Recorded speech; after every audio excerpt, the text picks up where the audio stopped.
खुंगा 8थि जारिमिनारि संकस खेराइ फोरबोआ दिनै नैथि सानाव आगान होबाय। दिनै नैथि साननि फुंबिलि समाव बाथौ खुलुमनाय हाबाफारिया गाहामै जोबलाङो। गसाइगाव मुखुन सिङाव थानाय एबा भारत भुटान सीमा ओनसोल रायमना माहारियारि पार्कनि साखाथि बल्लमजरा दाइनिमारि बान्दो सेराव संकस खेराइ फोरबोआ मैयानिफ्राय जागायजेन्दोंमोन। दिनै नैथि सानाव बेलासि समाव लाइस्रि बिखेवगोन आरो एमएलए रबिराम नार्जारिखौ मान बावनाय हाबाफारिखौबो फारि खुंफुंगोन होनना मिथिहोनाय जादों। बे फोरबोनि जोबथा सानखालि गेवलां मेलाव बिटिआरनि गाहाय खुंगिरि प्रमद बर'आ आलासि महरै बाहागो लागोन होननानै मिथिहोनाय जादों।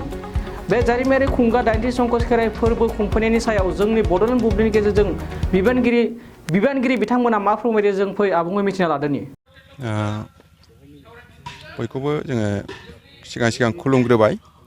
जोंनि दुलाराय गुदि बाथौ आफादनिफ्राय आरो दुलाराय गुदि बाथौ आफादनि दिनैनि जे बाहाय 8थि खेब जारिमिनारि संकस खेराइ खुंदों, बे खुंफुं आफादनिफ्राय जानानै जों बयखौबो साबायखर बावबाय आरो जोंनि बड'लेण्ड बुब्लिनि बयबो बिथांमोनखौबो जोङो बेवहाय गोजोननाय आरो साबायखर बावबाय।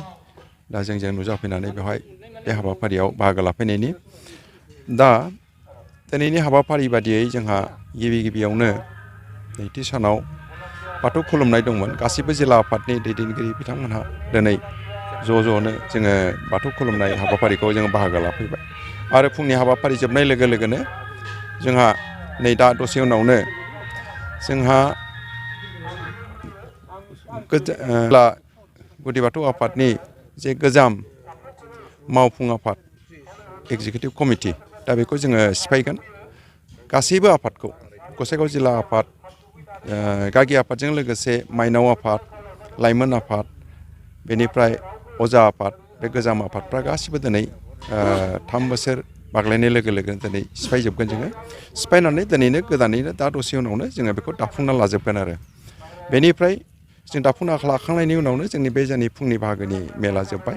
बेनिफ्राय दाहाय जोंहा मोनसे दंबावो जे मिरु आफादनिफ्राय दानो दसे उनावनो ओंखाम जानायनि सिगांनो सानजौफुनि ओंखाम जानायनि सिगां बिथांमोना बेवहाय सफैजोबगोन। गासिबो थान्दैफ्रा मिरु आफादनि जेसेबां दङ गुबुन गुबुन जिल्लानिफ्राय आरो गुबुन गुबुन हादोरनिफ्राय सफैनांगौआ दाहाय सफैजोबगोन।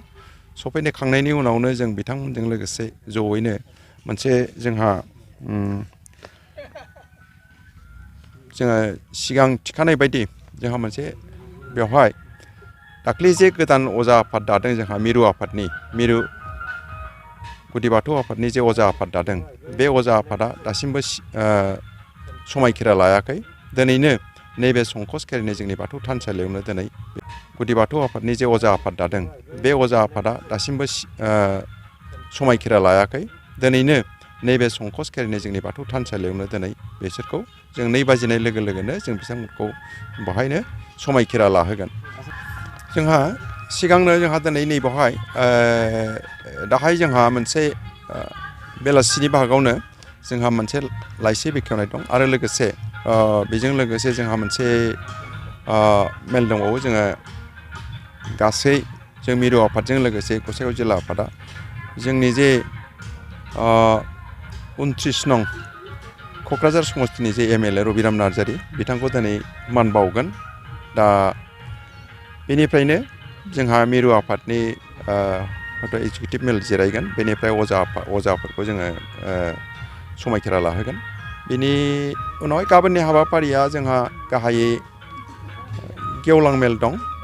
बेनिफ्राय एसे आगोल जोंहा CWC माने जोबथा मिरु आफादनि जे एक्जिकिउटिभ कमिटि, बेखौ बाहायनो जिरायगोन आरो जोंहा बनरगावआव कनफारेन्स दङ। बे कनफारेन्सनि सिगांनो बोसोरसालिया जथुम्मा दं। बेनि सिगांनो जों बेवहाय जोबथा जे मिरु आफादनि मावफुं आफाद, बेखौबो बाहायनो गाबोन जिरायगोन।